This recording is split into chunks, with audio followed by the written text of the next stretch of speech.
ಮಾವನ್ನೇ arrest ಮಾಡ್ತೇನೆ ಅಖಿಲ, ನಿನ್ನ ಕೊಂದೇ ಹಾಕ್ಬಿಡ್ತೀನಿ.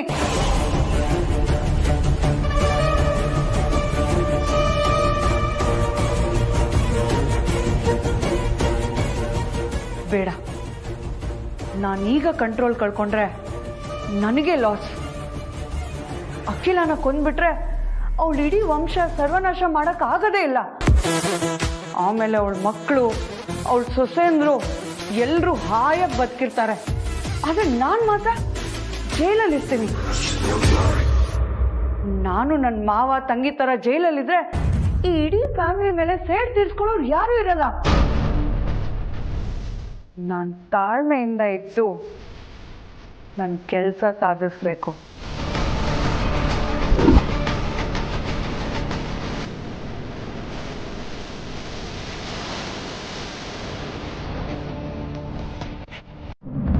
ಮಾಮ್, ನಿಮಗೆ ರಾಣನ್ ಬಗ್ಗೆ ಯಾವಾಗ ಗೊತ್ತಾಯ್ತು? ನೀವೇ ಪತ್ತೆ ಮಾಡಿದ್ರೆ ಅವನ್ನ? ನಾನು ಹೇಳ್ತೀನಿ.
ಅದಕ್ಕೆ ದೇವಸ್ಥಾನದಿಂದ ಅವತ್ತು ಸೀದಾ ನಿಮ್ಮ ಮನೆಗೆ ಬಂದೆ.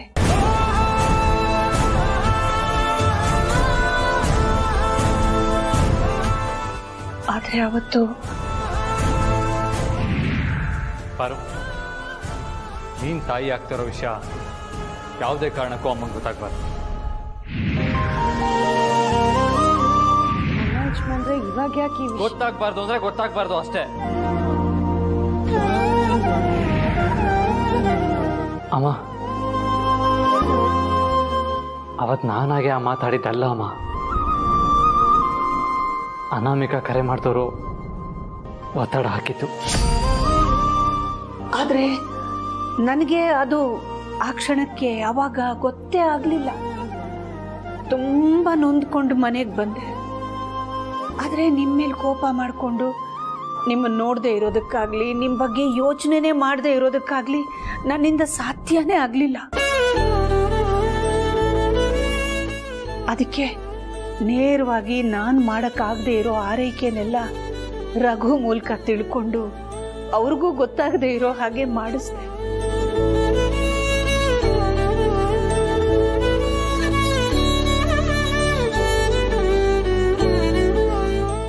ನಿನ್ನೊಬ್ಬನ ಸಂಪಾದನೆಯಲ್ಲಿ ಸಂಸಾರನೂ ನೋಡಿಕೊಂಡು ಪಾರ್ವತಿಯ ಊಟ ಉಪಚಾರ ಆಸ್ಪತ್ರೆ ಖರ್ಚು ಇದನ್ನೆಲ್ಲ ನಿಭಾಯಿಸಕ್ಕೆ ಕಷ್ಟ ಆಗುತ್ತೆ ಅನ್ನೋ ಕಾರಣಕ್ಕೆ ಆಸ್ಪತ್ರೆಗೆ ಬ್ಲ್ಯಾಂಕ್ ಚೆಕ್ ಕೊಟ್ಟಿದ್ನೇ ಹೊರತು ನನ್ನ ಹತ್ರ ಏನೋ ದುಡ್ಡಿದೆ ಅಂತ ತೋರಿಸ್ಕೊಳ್ಳೋ ಅಹಂಕಾರದಿಂದ ಅಲ್ಲ, ಅಥವಾ ನಿಮ್ಮ ಬಡತನನ ಹಂಗಿಸೋದಕ್ಕೂ ಅಲ್ಲ.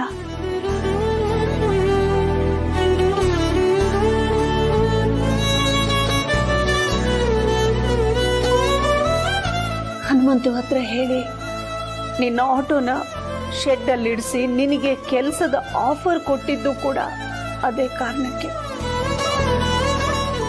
ಆದ್ರೆ ಅವಾಗ್ಲೂ ಕೂಡ ಅನಾಮಿಕ ಕರೆ ಮಾಡಿ ನಿಮ್ಮನ್ನ ತಡೆದಿರ್ಬೇಕು ಅಲ್ವಾ?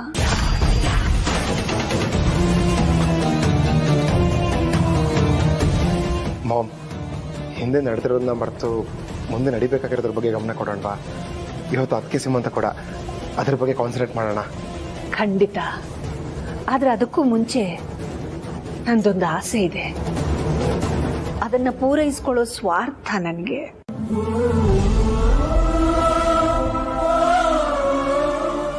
ಇಷ್ಟು ದಿನ ನಿನಗಿಷ್ಟವಾದ ತಿಂಡಿ ಅಡಿಗೆಗಳನ್ನ ರಘು ಕೈಯಲ್ಲಿ ಕೊಟ್ಟು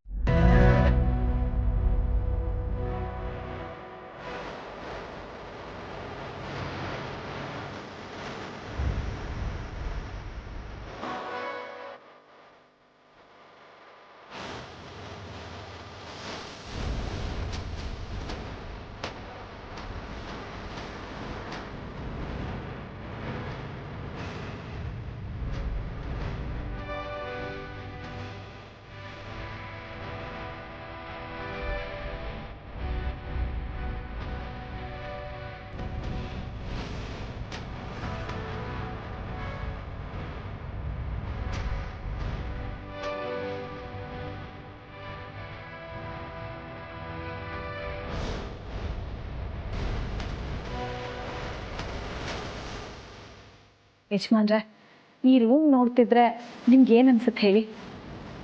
ಯಾರು ಈ ರೂಮಲ್ಲಿ ಏನೂ ಬದಲಾಗಿಲ್ಲ. ನಾವು ಹೋಗುವಾಗ ಹೇಗಿತ್ತೋ ಹಾಗೆ ಇದೆ ಅಂತ ಅನಿಸ್ತಾ ಇದೆ. ಈ ಮನೇಲೂ ನನ್ನ ಸ್ಥಾನ ಏನೂ ಬದಲಾಗಿಲ್ವೇನೋ ಅನ್ನೋ ಫೀಲ್ ಕೊಡ್ತಾ ಇದೆ. ಸ್ವಲ್ಪ ಹೊತ್ತಿನ ಹಿಂದಿನವರೆಗೂ ನಾವಿಬ್ರು ಇದೇ ರೂಮಲ್ಲಿದ್ವೇನೋ ಅಂತ ಅನ್ನಿಸ್ತಾ ಇದೆ. ನನಗೂ ಅದೇ ಭಾವನೆ ಬರ್ತಿದೆ ಯಜಮಾನ್ರೆ.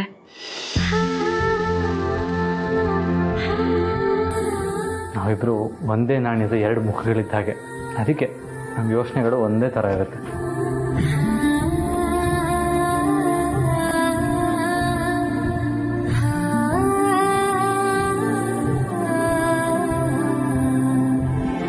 ನಮ್ಮ ವನವಾಸ ಇವತ್ತಿಗೆ ಮುಗೀತು ಅನ್ಸುತ್ತೆ ಅಲ್ವಾ ಪಾರು?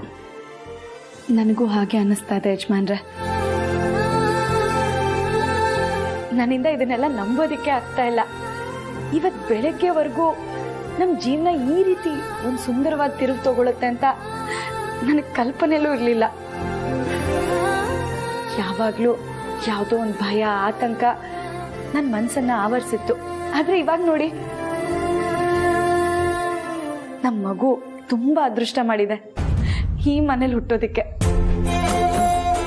ಈ ಮಗು ನಮಗೂ ಅದೃಷ್ಟ. ಯಾಕೆ ಅಂದರೆ ನಾವು ಕಳ್ಕೊಂಡಿದ್ದ ಬಾಂಧವ್ಯ, ನಂಬಿಕೆ ಎಲ್ಲ ವಾಪಸ್ ಸಿಕ್ಕಿದೆ.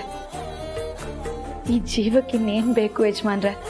ಅತ್ತೆಯಮ್ಮ, ಮಾವ, ನೀವು, ಗಣಿ, ಜನನಿ, ನನ್ನ ಮೈದ್ನ, ಸಾವಿತ್ರಕ್ಕ, ಇವ್ರಿಗೆಲ್ಲರ ಜೊತೆ ನಾನು ಆರಾಮಾಗಿದ್ಬಿಡ್ತೀನಿ.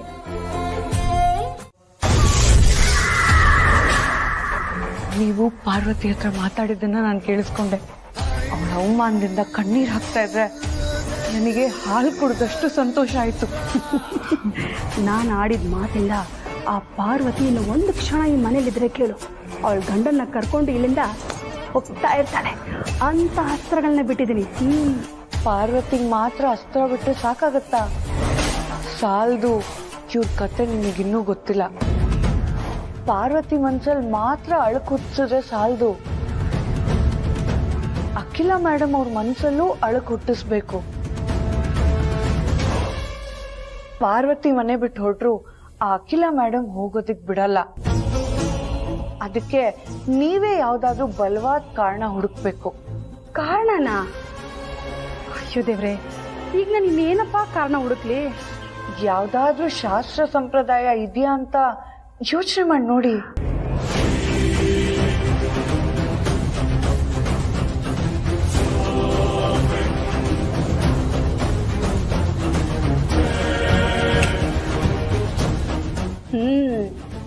ಚೌಕಾಬಾರ ಆಟದಲ್ಲಿ ಸೊಸೆ ಮನಸ್ಸನ್ನ ಗೆದ್ದು ಕರ್ಕೊಂಬಂದ ಅಖಿಲ ಅದ್ಗೆನ ಹೇಗೆ ಸಿಕ್ಕಾಕಿಸ್ಬೇಕು, ಹಾಗೆ ಅವ್ರ ಕೈಯಲ್ಲೇ ಅವಳನ್ನ ಹೇಗೆ ಮನೆಯಿಂದ ಆಚೆ ಕಳಿಸ್ಬೇಕು ಅನ್ನೋ ದಾರಿ ನನಗೆ ಗೊತ್ತಾಯ್ತು. ಅದು ನಿಮಗ್ ಮಾತ್ರ ಗೊತ್ತಾದ್ರೆ ಸಾಕ? ನಮಗೂ ಗೊತ್ತಾಗದ್ ಬೇಡ್ವಾ? ಇಲ್ಲ ಅಂದ್ರೆ ನೀವು ಬರೀ ಪ್ರಯತ್ನ ಮಾಡೋದೇ ಆಗೋಗ್ಬಿಡುತ್ತೆ. ಒಟ್ಟಿಗೆ ಸೀಮಂತ ಮಾಡ್ಬೋದು ಅಂತ ಗುರುಗಳು ಹೇಳಿದ್ದಾರೆ, ಆದ್ರೆ ಒಟ್ಟಿಗೆ ಸೀಮಂತ ಮಾಡಬಾರ್ದು ಅಂತ ಈ ರತ್ನವೇಣಿ ಹೇಳ್ತಾಳೆ. ಹೇಗೆ? ನಮ್ಮ ಪೂರ್ವಜರ ಒಂದು ಬಲವಾದ ನಂಬಿಕೆಯ ಅಸ್ತ್ರದಿಂದ.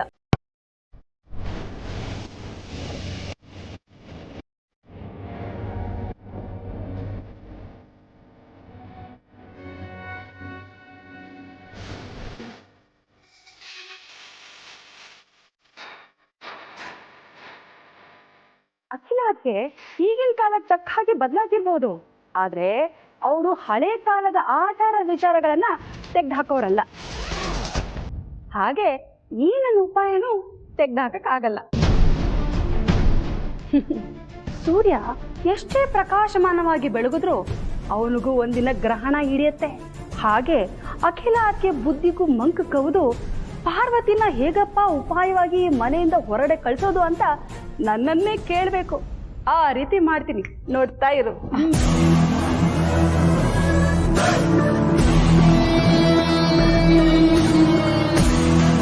ನೀವು ನಗ್ನಗ್ತಾ ಇರೋ ಥರ, ನಿಮ್ಮನ್ನ ಯಾವ ನೋವು ಬಾಧಿಸದೇ ಇರೋ ಥರ ನಾವೆಲ್ಲ ನೋಡ್ಕೋತೀವಿ. ಇಷ್ಟಕ್ಕೂ ಬಸರಿ ಹುಡುಗಿಯರಿಗೆ ಸೀಮಂತ ಯಾಕೆ ಮಾಡ್ತಾರೆ ಗೊತ್ತಾ? 5 ತಿಂಗಳು ತುಂಬುವಾಗ ಬಸರಿ ಹುಡುಗಿಯರಲ್ಲಿ ಹಾರ್ಮೋನಲ್ ಚೇಂಜಸ್ ಆಗುತ್ತೆ, ಮೂಡ್ ಸ್ವಿಂಗ್ಸ್ ಇರುತ್ತೆ. ತಾಯಿನ, ತವ್ರ ಮನೆಯವರನ್ನ ಮಿಸ್ ಮಾಡ್ಕೊಳಕ್ ಶುರು ಮಾಡ್ತಾರೆ. ಸುತ್ತಮುತ್ತ ಎಲ್ಲರೂ ಇದ್ರೂ ಏನೋ ಆತಂಕ, ಏನೋ ಇಲ್ಲ ಅನ್ನೋ ಕೊರತೆ ಅವರನ್ನ ಕಾಡುತ್ತೆ. ಹೆರಿಗೆ ಸರಿಯಾಗಿ ಆಗುತ್ತೋ ಇಲ್ವೋ, ಎಲ್ಲ ಸರಿಯಾಗಿರುತ್ತೋ ಇಲ್ವೋ ಅನ್ನೋ ಆತಂಕ ಅವರನ್ನ ಸದಾ ಕಾಡ್ತಿರುತ್ತೆ.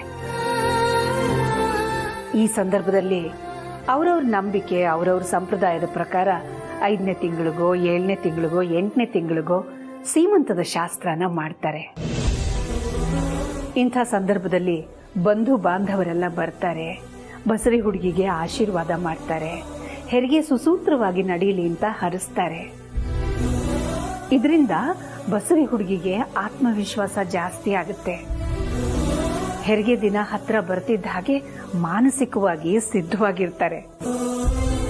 ಅದಕ್ಕೆ ನಮ್ಮ ಪೂರ್ವ ಕಾಲದಿಂದನೂ ಬಸರಿ ಹುಡುಗಿಯರಿಗೆ ಸೀಮಂತ ಶಾಸ್ತ್ರ ಮಾಡ್ಕೊಂಡು ಬಂದಿರೋದು.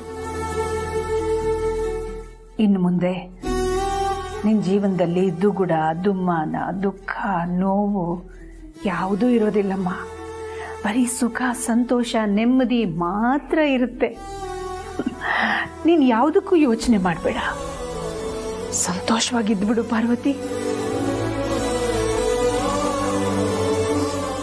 ಅತ್ತಿಮ್ಮ, ಒಂದು ಮಾತು ಕೇಳಮ್ಮ ಪಾರ್ವತಿ. ನೀವು ನಮ್ಮನ್ನ ಯಾಕೆ ಮತ್ತೆ ಮನೆ ಒಳಗಡೆ ಕರ್ಕೊಂಡು ಬಂದಿದ್ದು? ನಿಮ್ದು ಯಾವ ತಪ್ಪು ಇಲ್ಲ ಅಂತ ಗೊತ್ತಾಯ್ತಲ್ಲ, ಅದಕ್ಕೆ. ನಾನು ನಿಮಗೆ ತಕ್ಕ ಸೊಸೆ ಅಲ್ಲ ಅಲ್ವಾ ಅತ್ತಿಮ್ಮ? ಪಾರ್ವತಿ, ನಿನಗಿಂತ ಒಳ್ಳೆ ಸೊಸೆ ಸಿಗೋದು ಸಾಧ್ಯನೇ ಇರಲಿಲ್ಲ ಅಂದ್ಕೊಂಡ್ಬಿಡು. ನಾನು ಅನ್ಕೊಳ್ಳೋದು ಬೇರೆ ಅತ್ತಿಮ್ಮ, ಆದರೆ ನಿಮ್ಮ ಕಲ್ಪನೆಯ ಸೊಸೆ ಬೇರೆನೇ ಅಲ್ವಾ ಇತ್ತಿತ್ತು? ನಿಮ್ಮ ದೊಡ್ಡ ಸೊಸೆ ಅಂದರೆ ನಿಮ್ಮದೇ ಪ್ರತಿರೂಪ ಆಗಿರಬೇಕು ಅಂತ ಬಯಸಿದ್ರಿ ಎಲ್ಲ ವಿಷಯದಲ್ಲೂ, ಅಲ್ವಾ ಅತ್ತಿಯಮ್ಮ?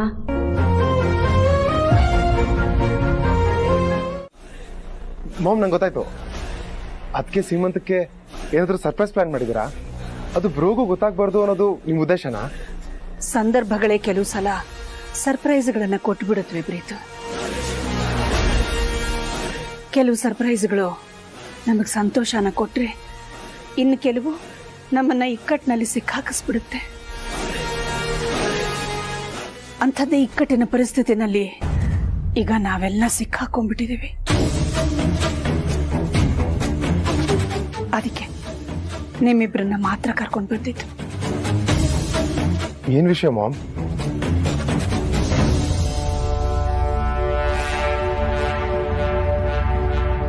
ಒಂದೇ ಮನೆಯಲ್ಲಿ ಇಬ್ರು ಬಸ್ರಿಯರು ಒಟ್ಟಿಗೆ ಇರಬಾರ್ದು. ಅದಕ್ಕೆ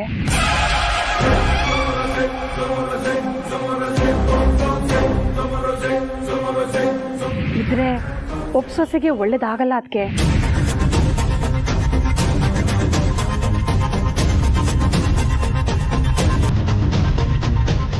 ಈಗ ಜನನಿ ಜೊತೆ ಪಾರ್ವತಿನೂ ಈ ಮನೇಲಿರೋದು ಒಳ್ಳೇದಲ್ಲ ಅಂತ ನನಗನ್ನಿಸ್ತಿದೆ ಅದಕ್ಕೆ.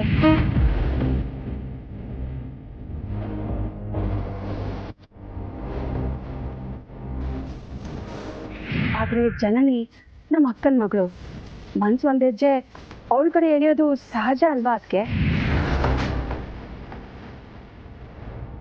ಮಾತಾಡೋದಕ್ಕೆ ಆ ರತ್ನವೇಣಿ ಎಷ್ಟು ಧೈರ್ಯ ಇರಬೇಕು. ಇದರಲ್ಲಿ ಅವ್ರ ತಪ್ಪು ಏನೂ ಇಲ್ಲ ಅಲ್ವಾ ರಘು? ನಮ್ಮ ಪೂರ್ವಿಕರಿಗೆ ಕೆಲವು ನಂಬಿಕೆಗಳಿರುತ್ತೆ, ಆ ನಂಬಿಕೆ ಬಗ್ಗೆ ಅವ್ರು ಹೇಳಿದ್ದಾರೆ. ಇದರಲ್ಲಿ ಅವ್ರ ತಪ್ಪು ಏನೂ ಇಲ್ಲ ಅಲ್ವಾ? ಆದ್ರೆ ಇದು ಸ್ವಾರ್ಥ ತಾನೆ. ರತ್ನವೇಣಿ ಜನನಿಗೆ ಚಿಕ್ಕಮ್ಮ, ಹಾಗಾಗಿ ಬರೀ ಜನನಿ ಬಗ್ಗೆ ಮಾತ್ರ ಯೋಚನೆ ಮಾಡೋದು ಸಹಜ.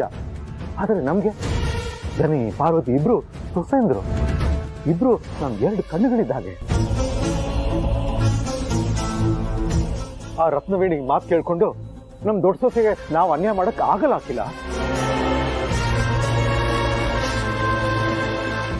ಪಾಪ ಆದಿತ್ಯ ಪಾರ್ವತಿ ಯಾವ ತಪ್ಪು ಮಾಡದೆ ಇಷ್ಟು ದಿನ ಶಿಕ್ಷೆ ಅನುಭವಿಸಿದ್ದಾರೆ. ಇನ್ ಮುಂದಿನಾದ್ರೂ ಅವ್ರು ಸಂತೋಷವಾಗಿರ್ಬೇಕು ತಾನೆ. ನಾನೆಲ್ಲಿ ಪಾರ್ವತಿನ ಬಿಟ್ಕೊಟ್ಟು ಮಾತಾಡ್ತಾ ಇದ್ದೀನಿ ರಘು?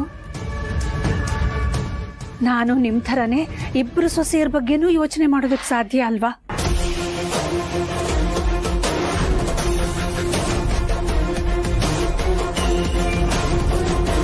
ಇಷ್ಟು ತಿಂಗಳು ಪಾರ್ವತಿ ಇದೆಲ್ಲದರಿಂದ ವಂಚಿತಳಾಗಿದ್ದಾಳೆ. ಅದಕ್ಕೆ ಇನ್ಮೇಲಾದ್ರೂ ಅವಳನ್ನ ಜೊತೆಲೇ ಇಟ್ಕೊಂಡು ಅವಳ ಆರೈಕೆ ಮಾಡೋ ಆಸೆ. ಅವಳಿಗೆ ನಾನೇ ನನ್ನ ಕೈಯಾರ ತುತ್ತು ತಿನ್ಸೋ ಆಸೆ. ಅವಳ ಕೈ ಹಿಡಿದು ದೇವಸ್ಥಾನ ಪಾರ್ಕು ಅಂತ ಸುತ್ತಾಡಿಸೋ ಆಸೆ. ಖುದ್ದಾಗಿ ನಾನೇ ಕರ್ಕೊಂಡು ಹೋಗಿ ಫ್ಯಾಮಿಲಿ ಡಾಕ್ಟರ್ ಹತ್ರ ಚೆಕಪ್ ಮಾಡಿಸೋ ಆಸೆ. ಅದಕ್ಕೆ ಜನನಿನ ಕನ್ವಿನ್ಸ್ ಮಾಡಿ ಅವಳನ್ನ ಊರಿಗೆ ಕಳ್ಸ್ಕೊಡೋಣ. ಇದರಿಂದ ಸಮಸ್ಯೆ ಸಾಲ್ವ್ ಆಗುತ್ತೆ ಅಂದ್ರೆ ಆಗ್ಲಿ ಮಾವ್. ನೀವೇನೇ ಮಾಡಿದ್ರು ಈ ಮನೆ ಒಳ್ಳೇದಕ್ಕೆ ಮಾಡೋದು ಅಂತ ನಮಗೆ ಗೊತ್ತು.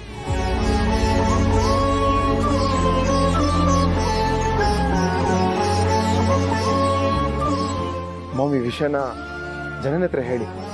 ಖಂಡಿತ ಜನನಿ ನಿಮ್ಮ ನಿರ್ಧಾರನ ಗೌರವಿಸ್ತಾಳೆ, ಅರ್ಥನೂ ಮಾಡ್ಕೊಳ್ತಾಳೆ. ಈ ಸಮಯದಲ್ಲಿ ಎಲ್ಲರನ್ನೂ ಬಿಟ್ಟು ಊರಿಗೆ ಹೋಗ್ಬೇಕಾ ಅಂತ ಬೇಜಾರು ಮಾಡ್ಕೊಂಡ್ರೆ ಅವಳನ್ನ ಕನ್ವಿನ್ಸ್ ಮಾಡೋ ಜವಾಬ್ದಾರಿ ನಂದು.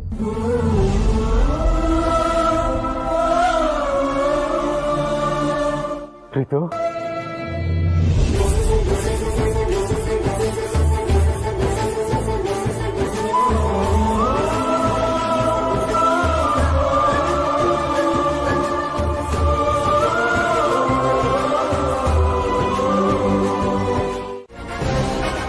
ಅದ್ಕೆ ನಮ್ ಪಾರ್ವತಿನೂ ಹಳ್ಳಿಯಲ್ಲಿ ಬೆಳ್ದೋಳಲ್ವಾ? ನಮ್ ಪೂರ್ವಿಕರ ನಂಬಿಕೆನ ಎಷ್ಟು ಚೆನ್ನಾಗಿ ತಿಳ್ಕೊಂಡಿದ್ದಾಳೆ ನೋಡಿ. ತುಂಬಾ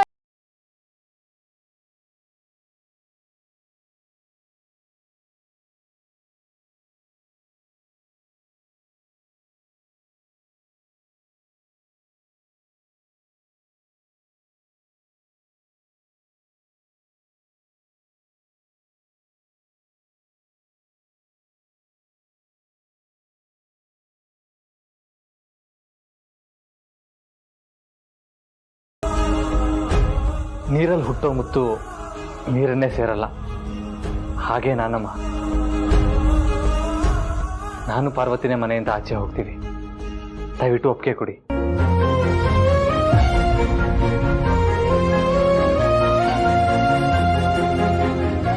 ಆದ್ರೂ ಭಾವ, ಜನನಿ, ನಾನು ವಯಸ್ಸಲ್ಲಿ ನಿನಗಿಂತ ದೊಡ್ಡೋಳು. ನನ್ನ ನಿರ್ಧಾರನ ಗೌರವಿಸ್ಬೇಕಾಗಿರೋದು ಚಿಕ್ಕೋಳಾಗಿ ನಿನ್ ಕರ್ತವ್ಯ. ನೋಡು, ಮನೆಯಿಂದ ಹೊರಗಡೆ ಇದ್ದು ನಮ್ಗೆ ಅಭ್ಯಾಸ ಇದೆ. ಅದು ನಿನಗಾಗೋದು ಬೇಡ.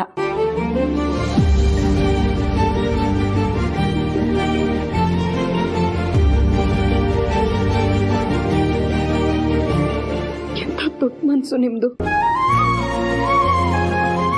ಅತ್ತೆಗೆ ನಿಮ್ಮಲ್ಲಿ ಮಿಸ್ಅಂಡರ್ಸ್ಟ್ಯಾಂಡಿಂಗ್ಸ್ ಎಲ್ಲ ಕ್ಲಿಯರ್ ಆಗಿತ್ತು. ಆದ್ರೂ ಅವ್ರ ಪ್ರೀತಿ ಎಲ್ಲ ಸುಖನೂ ತ್ಯಾಗ ಮಾಡಿ ಮನೆ ಬಿಟ್ಟು ಹೊರಗೆ ಹೋಗೋದಕ್ಕೆ ನಿರ್ಧಾರ ಮಾಡಿದಿರಲ್ಲ. ಮತ್ತೆ ನನಗೋಸ್ಕರ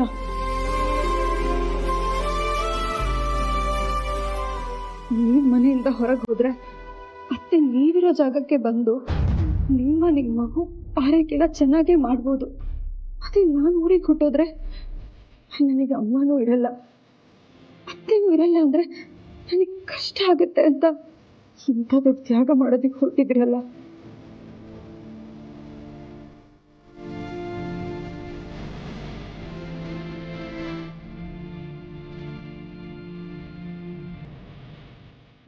ನಾನು ಹೇಗೆ ತಿಳಿಸ್ಲಿ?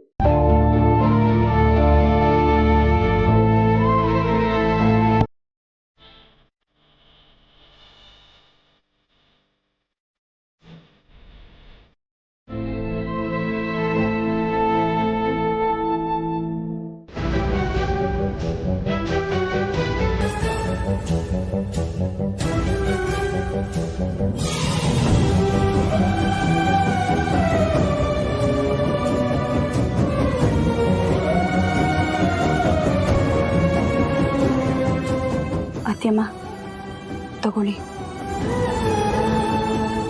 ಪಾರ್ವತಿ, ಏನಮ್ಮ ಇದೆಲ್ಲ? ಇಲ್ಲೇ ಸೀಮಂತ ನಡೆಯುತ್ತೆ ಅಂತ ಅಲ್ವಾ ಅತ್ಯಮ್ಮ ನೀವಿದೆಲ್ಲ ನಾನು ಕೊಟ್ಟಿದ್ದು? ನಾನು ಅಪ್ಪನ ಮನೆಯಿಂದ ಬರೋವಾಗ ಹೇಗೆ ಬಂದೋ ಹೋಗೋವಾಗ್ಲೂ ಹಾಗೆ ಹೋಗೋದೇ ಧರ್ಮ ಅಲ್ವಾ? ಅಲ್ಲ, ಇಬ್ರು ಬಸರಿ ಹುಡುಗಿಯರು ಒಂದೇ ಮನೆಯಲ್ಲಿ ಇರಬಾರ್ದು, ಆದ್ರೆ ಸೀಮಂತನಾದ್ರೂ ಒಟ್ಟಿಗೆ ಮಾಡ್ಕೊಂಡು ಹೋಗ್ಬೋದಲ್ಲ. ಇಬ್ರು ಬಸ್ರಿ ಸೊಸೆಯರು ಒಂದೇ ಮನೇಲಿ ಇರಬಾರ್ದು ಅನ್ನೋದಾದ್ರೆ ಒಟ್ಟಿಗೆ ಸೀಮಂತ ಮಾಡಿಸ್ಕೊಳ್ಳೋದು ತಪ್ಪಾಗತ್ತೇನೋ ಅನ್ಸುತ್ತೆ ಅಲ್ವಾ? ಹಾ ಹೌದೌದು, ಆಗ್ಬೋದೇನೋ.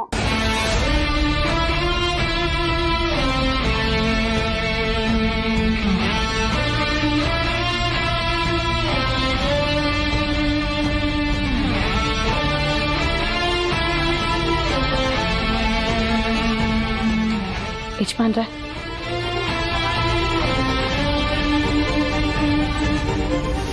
ಜನನಿ, ಇದು ನಮ್ಮ ಕಡೆಯಿಂದ ಒಂದು ಚಿಕ್ಕ ಉಡುಗೊರೆ ತಗೋ.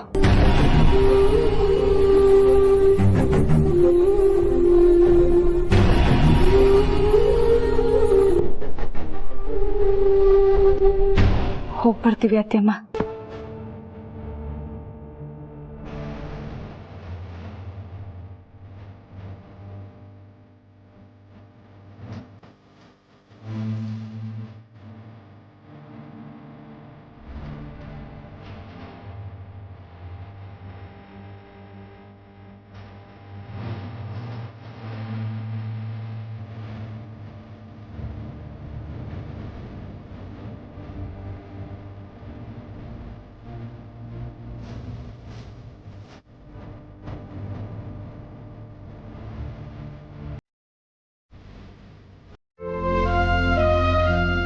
ಯಾಕೆ ಆಚೆ ಬಂದಿದ್ದು?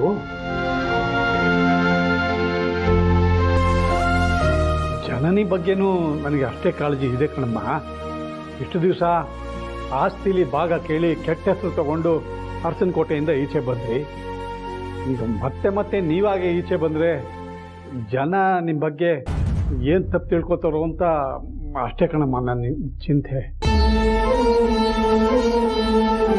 ಪದೇ ಪದೇ ನಿನ್ನ ಸ್ವಾಭಿಮಾನಕ್ಕೆ ಧಕ್ಕೆ ತರೋ ಥರ ಯಾರಾದರೂ ಮಾತಾಡಿದ್ರೆ ಮನಸ್ಸಿಗೆ ತುಂಬ ಸಂಕಟ ಆಗುತ್ತಮ್ಮ.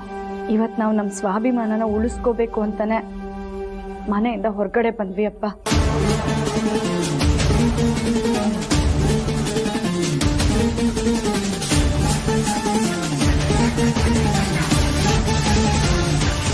ಪಾರು, ಏನು ಹೇಳ್ತಾ ಇದೆಯಾ? ಜನನಿ ಮೇಲಿದ್ದ ಕನ್ಸರ್ನ್ಗೆ, ಪ್ರೀತು ಮೇಲಿದ್ದ ಪ್ರೀತಿಗೆ ತಾನೆ ನಾವು ಆಚೆ ಬಂದಿದ್ದು. ಬರೀ ಅದಷ್ಟೇ ಅಲ್ಲ ಯಜಮಾನ್ರೆ, ಮತ್ತೆ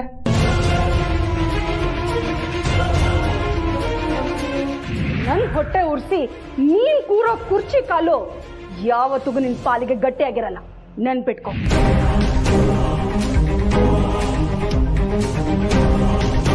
ನನ್ನ ಮಗಳ ಏಳಿಗೆಗೆ ಮುಳ್ಳಾಗಿರೋ ನೀನು ಯಾವತ್ತಿಗೂ ಉದ್ಧಾರ ಆಗ್ಬಾರ್ದು.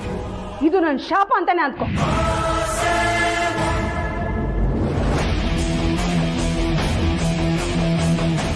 ನನ್ನಿಂದ ಜನನಿಗೆ ಅನ್ಯಾಯ ಆಗೇ ಆಗುತ್ತೆ ಅಂತ ಜನನಿಯವ್ರ ಚಿಕ್ಕಮ್ಮನ ಮನಸ್ಸಲ್ಲಿ ಆಳವಾಗಿ ಬೇರೂರ್ಬಿಟ್ಟಿದೆ. ನನಗ ಭಾವನೆನೇ ಇಲ್ಲ ಅಂದಮೇಲೆ ಯಾಕೆ ನಾನು ಅಲ್ಲೇ ಇದ್ದು ಜನನಿ ಚಿಕ್ಕಮ್ಮಂಗೆ ಅಭದ್ರತೆ ಭಾವನೆ ಕೊಡಬೇಕು ಅಂತ ಅಲ್ಲಿಂದ ಹೊರಗೆ ಬಂದ್ಬಿಟ್ಟೆಪ್ಪ. ಹೇಗೋ ನನ್ನ ಜೊತೆಗೆ ನಿಮಗೂ ಈ ಜೀವನ ಅಭ್ಯಾಸ ಆಗೋಗಿದೆ. ಮುಂದೇನು ಇದನ್ನೇ ಜೀವನ ಅನ್ಕೊಂಡು ಬದುಕಿದ್ರಾಯ್ತು. ಜನನಿ, ನನ್ನ ಮೈದ್ನ, ಮಿಕ್ಕ ಮನೆಯವರೆಲ್ಲ ನಮ್ಮ ಕಣ್ಮುಂದೆನೆ ಖುಷಿಯಾಗಿದ್ರೆ ಅದಕ್ಕಿಂತ ಬೇರೆ ಖುಷಿ ನಮ್ಗೇನಿದೆ ಹೇಳಿ ಯಜಮಾನ್ರೆ?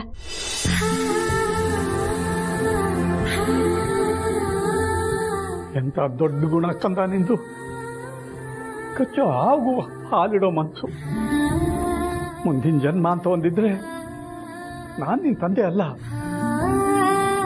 ನಿನ್ನ ಮಗನಾಗಿ ಹುಟ್ಲಿ ಅಂತ ಆ ದೇವರಲ್ಲಿ ಬೇಡ್ಕೋತೀನಿ.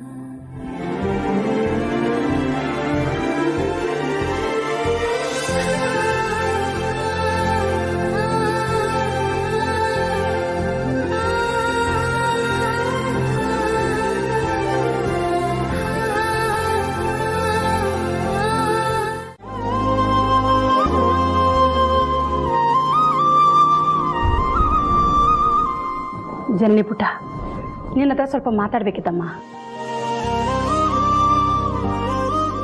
ಏನ್ ವಿಷಯ ಚಿಕ್ಕಮ್ಮ? ಜನನಿ ಪುಟ್ಟ, ನೀನು ಬಸ್ರಿ ಅಂತ ಗೊತ್ತಾಗ್ತಿದ್ದ ಹಾಗೆ ನನಗೆ ನಿನ್ನನ್ನು ನೋಡಬೇಕು, ನನ್ನ ಕೈಲಾದ ಆರೈಕೆ ಮಾಡಬೇಕು ಅಂತ ತುಂಬ ಆಸೆ ಆಗಿತ್ತು. ಅದಕ್ಕೆ ಇಲ್ಲಿಗೆ ಬಂದಿದ್ದೆ. ಈಗ ನಾನು ನಿನ್ನ ನೋಡಿದ್ದೂ ಆಯಿತು, ನೀನು ಸೀಮಂತದವರೆಗೂ ಇದ್ದು ನನ್ನ ಕೈಲಾದ ಆರೈಕೆ ಮಾಡಿದ್ದೂ ಆಯಿತು. ನಾನು ಬಂದು ಕೆಲಸ ಮುಗಿತಮ್ಮ. ಅದಕ್ಕೆ ನಾಳೆ ಬೆಳಗ್ಗೆನೆ ಊರಿಗೆ ಹೋಗೋಣ ಅಂತ ಅಂದ್ಕೊಂಡಿದ್ದೀನಿ. ಅದಕ್ಕೆ ನೀನೇನು ಹೇಳ್ತೀಯಮ್ಮ? ನಿಮಗೂ ಊರಲ್ಲಿ ಸಾಕಷ್ಟು ಕೆಲಸಗಳಿರುತ್ತೆ, ಅದನ್ನೆಲ್ಲ ಬಿಟ್ಟು ನೀವು ಇಷ್ಟು ದಿನ ಇಲ್ಲಿದ್ದಿದ್ದೇ ಹೆಚ್ಚು. ಸರಿ ಚಿಕ್ಕಮ್ಮ, ನಿಮ್ಮ ಥಿಂಗ್ಸ್ ಎಲ್ಲ ಪ್ಯಾಕ್ ಮಾಡ್ಕೊಳ್ಳೋದಕ್ಕೆ ಏನಾದರೂ ಹೆಲ್ಪ್ ಮಾಡಲಾ? ಅದೆಲ್ಲ ಏನು ಬೇಡಮ್ಮ. ನಿಜ ಹೇಳಬೇಕು ಅಂದರೆ ನನಗೆ ಈಗಲೇ ಊರಿಗೆ ಹೋಗೋಕ್ಕೆ ಮನಸ್ಸಿಲ್ಲಮ್ಮ.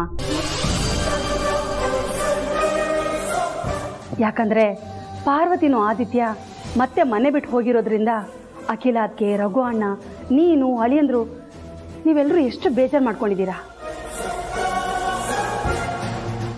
ಈ ಬೇಸರದಲ್ಲಿ ನಾನು ಮನೆಯಿಂದ ಹೋಗ್ಬಿಟ್ರೆ ಮನೆ ಖಾಲಿ ಖಾಲಿ ಅನ್ಸತ್ತೆ. ಬೇಜಾರಲ್ಲಿರೋರಿಗೆ ಸಮಾಧಾನ ಮಾಡೋಕ್ಕೆ ಯಾರಾದರೂ ಇರಬೇಕಲ್ಲಮ್ಮ. ಅದಕ್ಕೆ ನಾನಿಲ್ಲಿ ಇನ್ನೊಂದು ಸ್ವಲ್ಪ ದಿನ ಇದ್ರೆ ಅಖಿಲ ಅತ್ತಿಗೆ ಒಂದು 4 ಸಮಾಧಾನದ ಮಾತಾಡ್ಬೋದು. ಪಾರ್ವತಿ ಮನೆಗೂ ಆವಾಗವಾಗ ಹೋಗಿ, ನೋಡಮ್ಮ ಪಾರ್ವತಿ, ನಿನಗೆ ಮಗು ಹುಟ್ಟಿದ ಹಾಗೆ ನೀನು ಅರಸನ ಕೋಟೆಗೆ ವಾಪಸ್ ಬಂದ್ಬಿಡ್ಬೇಕು ಅಂತ ಅವಳಿಗೆ ಧೈರ್ಯ ತುಂಬಿಸ್ಬೋದು ಅಲ್ವಾ? ಆದರೆ ಇದು ಬೀಗ್ರ ಮನೆ, ನಾನು ತುಂಬ ದಿನ ಇಲ್ಲೇ ಇದ್ರೆ ಜನ ಏನು ಅನ್ಕೋತಾರೋ ಏನೋ. ಅಖಿಲ ಅತ್ಗೆನೂ ರಘು ಅಣ್ಣನೂ ಏನು ಅಂತಾರೋ ಅನ್ನೋ ಅಳುಕು ನನಗೆ. ಅಯ್ಯೋ ಚಿಕ್ಕಮ್ಮ, ನಮ್ಮ ಅತ್ತೆ ಮಾವ ಅಷ್ಟು ಸಣ್ಣ ಮನಸ್ಸಿನವರಲ್ಲ ನೋಡಿ. ನಮ್ಮ ಅತ್ತೆ ಮಾವನ್ನ ಸಮಾಧಾನ ಮಾಡೋದು, ಅಕ್ಕಂಗೆ ಧೈರ್ಯ ಹೇಳೋದೇ ನಿಮ್ಮ ಉದ್ದೇಶ ಆಗಿದ್ರೆ ಇನ್ನೊಂದು ಸ್ವಲ್ಪ ದಿನ ನೀವು ಇಲ್ಲೇ ಇರಿ.